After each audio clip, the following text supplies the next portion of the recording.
My title was How Flowers Work. And the idea behind it is quite simple. I'm taking flowers and talking about the four parts of the flower, first the sepals, then the petals, then the stamens, and finally the carpels. And I want to show you a little bit of the parts that they play in the flower's function. Sepals, first of all.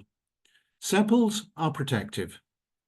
Here they are doing their job, protecting the bud as it grows, and when the bud is mature, the flower opens out.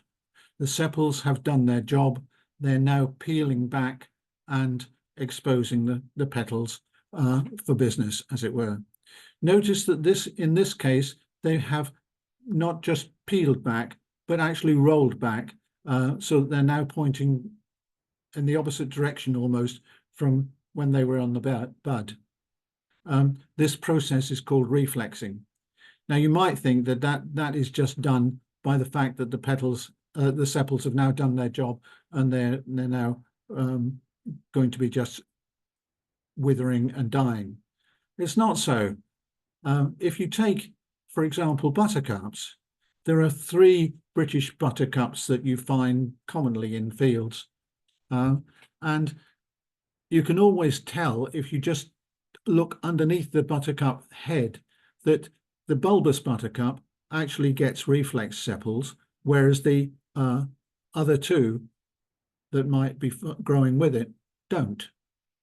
So sepals don't just sort of end up opening when the flower opens and stopping. They might go on to do other things as well. In fact, this is an example where they go on to do quite a lot. The larkspur appears, looking at the flower, as though there are no sepals. But in fact, what's happened is as the flower develops, the sepals turn into effectively more petals. They become petaloid. They even go so far as to forming a spur. Now, spurs are something that you find in quite a lot of flowers, but they're usually produced on petals. So that's one thing where the sepals change identity.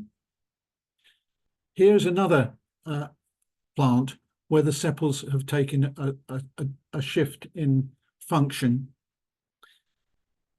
The problem for campions is this, that they need the bee to come into the front of the flower to suck nectar at the back, and in so doing, come in contact with the stigma, style, and the stamens in order to carry out pollination.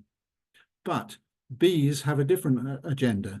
They want the nectar. They don't want all the fuss. And they would simply bore a little hole in the petals and take the nectar out. By having sepals that are fused into this sort of tub-like thing surrounding the flower, that the bee can't get through that and steal the nectar.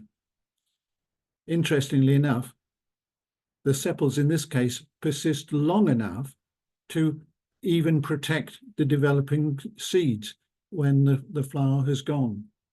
So they are really sturdy and different from most sepals. On the other hand, if you go to the poppy has sepals which are good protectors. You can see the spiky, furry surface, which would deter slugs and snails on the outside. But when it comes to flowering and the flower is about to open, it simply pushes the sepals off. They fall away and are gone.